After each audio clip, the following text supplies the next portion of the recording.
Curhatan lain dulu ya. Video saya yang judulnya divonis lumpuh, kemudian dipecat, tapi malah backpacking 20 negara, lumayan dapat banyak respon dalam arti teman-teman banyak yang japri karena mereka banyak yang nggak tahu karena ternyata saya punya permasalahan dengan sendi lutut gitu ya. Salah satunya nih minta izin untuk telepon sama saya. Akhirnya kita ngobrol panjang kali lebar. Terus dia tanya kayak gini, bagaimana sih untuk bisa bangkit dari keterpurukan gitu loh. Saya mikir pada saat itu memang sih rasanya terpuruk banget gitu ya. Tetapi ketika saya ingat-ingat lagi, apakah kemudian saya bangkit dari keterpurukan atau seperti apa, rasanya kok bukan bangkit dari keterpurukan ya, lebih kepada ya udah sih gitu. Kalau memang ini adalah jatah yang harus kita lewati dalam hidup, ya udah. Mungkin dalam tanda kutip itu seperti pasrah lah ya.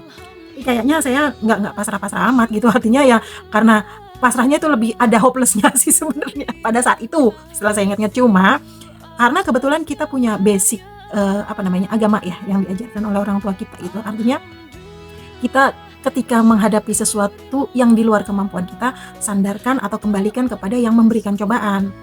Walaupun rasanya pada saat itu saya merasa kayak aduh gimana gitu ya, susah banget ya, bayangkan aja divonis lumpuh kemudian dipecat dari pekerjaan gitu.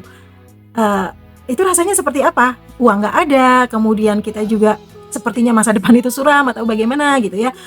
Artinya ya sudah, karena seperti nabrak tembok, akhirnya mungkin saya ya diam aja, lebih kepada oke ini tembok, saya nggak tahu harus kemana, ya udah diam aja gitu. Sampai kemudian pertolongan itu datang dalam bentuk ya saya dapat pekerjaan event gitu ya, sehingga saya kembali bisa punya rezeki yang cukup, kemudian bisa menabung dan lain sebagainya. Artinya pada saat saya seperti nabrak tembok itu dan saya nggak tahu, saya nggak punya peralatan yang cukup untuk menembus tembok misalnya dengan linggis kah atau apa, ya saya diam, menenangkan diri, mencoba menerima, mencoba menelaah apakah ini untuk menggugurkan dosa-dosa. Karena kan kalau yang diajarin dalam agama saya seperti itu ya, kalau kita mendapatkan hal yang tidak enak, yaitu mungkin adalah penggugur dosa. Seharusnya kita bersyukur karena kita mendapatkan hal-hal yang tidak menyenangkan, dan ketika kita menerimanya itu dengan baik, sehingga beberapa dosa-dosa atau kesalahan-kesalahan yang kita lakukan baik sengaja atau tidak sengaja itu menjadi gugur karena keikhlasan kita. Itu cukup menenangkan gitu loh. Dan buat saya nggak ada salahnya kita menyandarkan kesedihan atau kesusahan kita dengan cara seperti itu, karena itu menenangkan diri kita sendiri juga, dan kita bisa melewati hal yang sulit dengan baik-baik saja. Jadi lebih kepada saya tuh tidak yang berusaha untuk bangkit, berusaha bagaimana tuh enggak.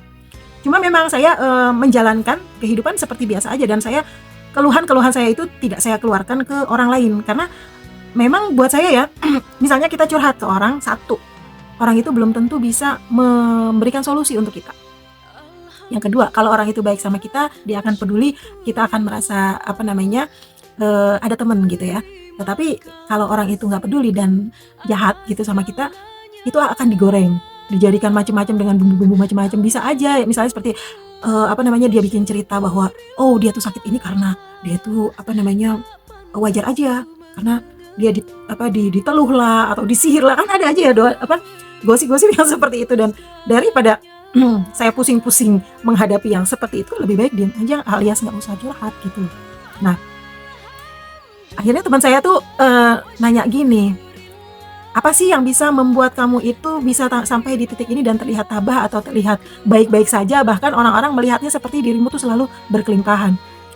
Kalau saya sih prinsipnya gini ya, ketika kita lagi nggak ada, ya udah nggak usah ngomong-ngomong juga. Jangan pernah sekalipun bilang nggak punya uang atau nggak ada gitu ya. Pernah suatu hari saya ditanya sama teman saya ya waktu COVID tuh ya, lu nggak ada kerjaan gimana, kata dia gitu ya. Saya bilang belum tahu, tabungan lu cukup untuk berapa lama. Saya mikir waktu itu, tahu nggak uang saya di tabungan tinggal berapa, 400.000.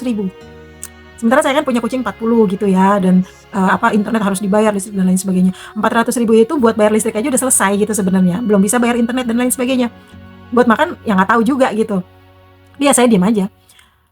Saya bilang ya mungkin bisa buat seminggu lah. Seminggu itu sebenarnya 400.000 bukan buat saya, tapi buat kucing-kucing. Kalau saya mikirnya oke, nggak ada uang ya udah puasa seperti biasa, nggak ada uang puasa gitu ya. Nah akhirnya dia tuh bilang gini, oke lo pikirin deh apa yang bisa lo lakukan, sementara gue bantu lo ya, gue transfer gitu. Tahu nggak dia transfer berapa? 25 juta.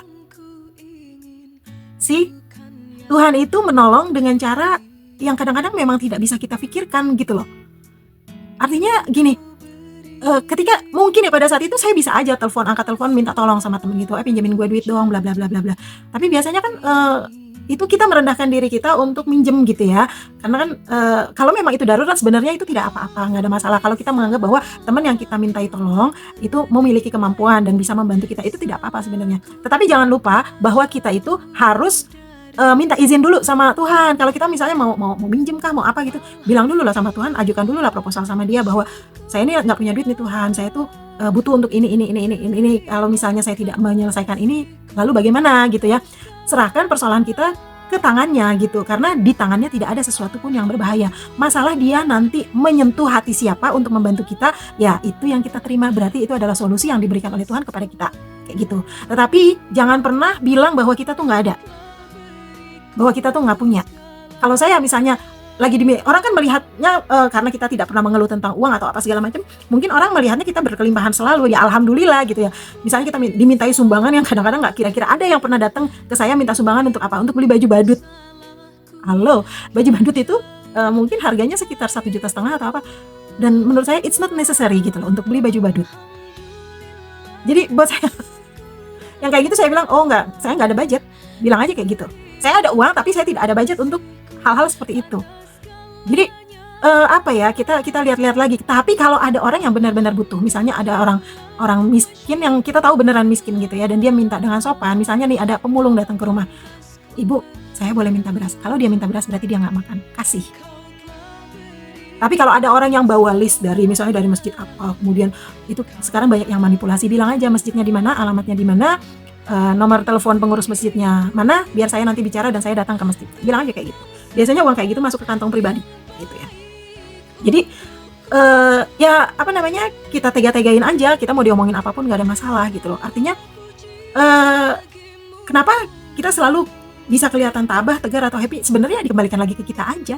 Kalau kitanya itu memperlihatkan ke orang-orang bahwa kita itu baik-baik saja, ya orang-orang akan melihat bahwa kita baik-baik saja. Walaupun sebenarnya nggak ada manusia yang selalu baik-baik saja, itu tidak ada. Cuma orang yang menyandarkan kesedihannya nggak sama orang lain, nah itu ada gitu loh. Dan biasanya orang seperti itulah yang terlihat baik-baik saja, padahal belum tentu selalu baik-baik saja. Karena nggak ada orang yang seumur hidupnya dari 0 tahun sampai dia meninggal itu baik-baik saja, itu tidak ada gitu. Yang ada adalah bagaimana kita mensikapi cobaan sehingga kita terlihat baik-baik saja. Pergunakan aja hak prerogatif kita kepada Tuhan untuk meminta atau memohon. Kalau saya punya keyakinan ketika kita sudah berdoa, kita bersujud, kita minta sama Tuhan, maka itu pasti akan dikabulkan. Sekali lagi pasti akan dikabulkan, karena kan beliau Tuhan itu berjanji bahwa ud'uni astajib lakum itu tadi gitu loh. Ketika kita sudah berdoa pasti dikabulkan. Tinggal kita sabar aja nunggu gitu kapan doa itu dikabul, atau bagaimana doa itu pengabulannya diganti dengan bentuk yang lebih baik, atau itu nanti ditangguhkan, ya sudah gitu loh. Yang penting kita sudah berdoa. Tuhan itu nggak akan ninggalin kita kok, nggak akan. Jadi janjinya adalah bahwa ketika semua pintu tertutup akan selalu ada jendela yang terbuka. Yang penting kita jangan tantrum. Tantrum itu yang wah takut apa-apa segala macam. Kita tenang aja dulu, tenang, diam. Kalau kita ada di ruangan yang tertutup, yakin bahwa akan ada jendela yang terbuka. Itu aja. Nah, kita bisa keluar dari jendela itu. Walaupun itu bukan pintu untuk jalan keluar, tetapi jendela juga bisa untuk kita keluar. Nah, seperti itu aja. Kalau kita yakin, ya insya Allah gitu loh.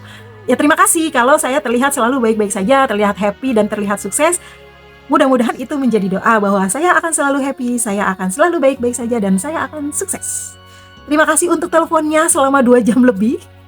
Saya harap dirimu juga akan selalu baik-baik saja, selalu happy dan selalu sukses. Oke, makasih curhatan untuk kali ini. Saya Risa, mantan gembel internasional yang katanya Ina internasional, padahal travel consultant. Bye.